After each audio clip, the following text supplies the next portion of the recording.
आखिर कौन था जयद्रथ और उसने महाभारत के सबसे वीर योद्धा अर्जुन के पुत्र अभिमन्यु को क्यों मारा था और क्या है उसके खास रहस्य।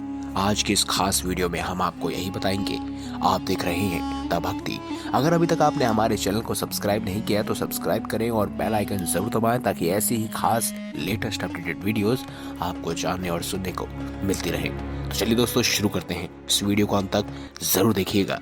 महाभारत में जयद्रथ की कुरुक्षेत्र के युद्ध में एक अहम भूमिका थी।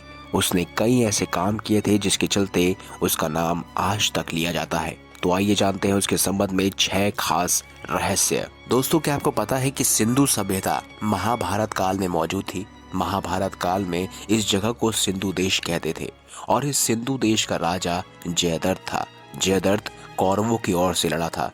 जयद्रथ का विवाह धृतराष्ट्र की पुत्री दुशाला के साथ हुआ था और इस मान से दुर्योधन का वह जीजा था। जुए में अपना सब कुछ गवा देने के बाद जब पांडव वनवास की सजा काट रहे थे तब उसकी बुरी नजर अकेली द्रौपदी पर पड़ी। उसने द्रौपदी के समक्ष विवाह प्रस्ताव रखा लेकिन द्रौपदी ने ठुकरा दिया। तब उसने द्रौपदी के साथ जबरदस्ती की और उसे रथ पर ले जाने का दुस्साहस भी किया, लेकिन ऐन वक्त पर पांडव आ गए और उसे बचा लिया। भीम ने जब जयद्रथ की खूब पिटाई की और द्रौपदी के आदेश पर जयद्रथ के सिर के बाल मुंडकर उसको 5 चोटियों रखने की सजा दी, तब सभी जनता के सामने उसका घोर अपमान करवाया गया। युद्ध में चक्रव्यूह में फंसा अकेला अभिमन्यु जब रथ का पहिया उठाकर युद्ध कर रहा था, साथ साथ महारथी से कहते हैं कि ऐन वक्त पर जयद्रथ पीछे से उसकी पीठ में तलवार घुसाकर निहत्थे अभिमन्यु की हत्या कर देता है। हालांकि अभिमन्यु के चक्रव्यूह में घुस जाने के बाद जयद्रथ चक्रव्यूह के अंदर घुसने से चारों पांडवों को रोक देता है।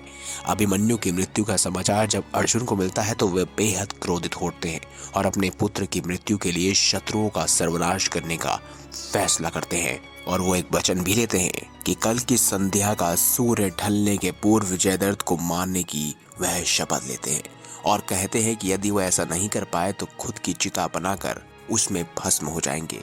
ये घोषणा सुनकर कौरव पक्ष में हर्ष व्याप्त हो जाता है और वह जयद्रथ को छुपा देते हैं ताकि सूर्य से पहले जयद्रथ का वध न हो पाए और इस तरह अर्जुन खुद ही आत्महत्या कर जाए। तब ऐसे में युद्ध यहीं समाप्त होकर कौरव पक्ष विजय हो जाएगा। लेकिन पांडव पक्ष ने जब ये घोषणा सुनी तो सभी में निराशा और चिंता के बादल छा गए। श्री कृष्ण ऐसे समय में भी मुस्कुरा रहे थे।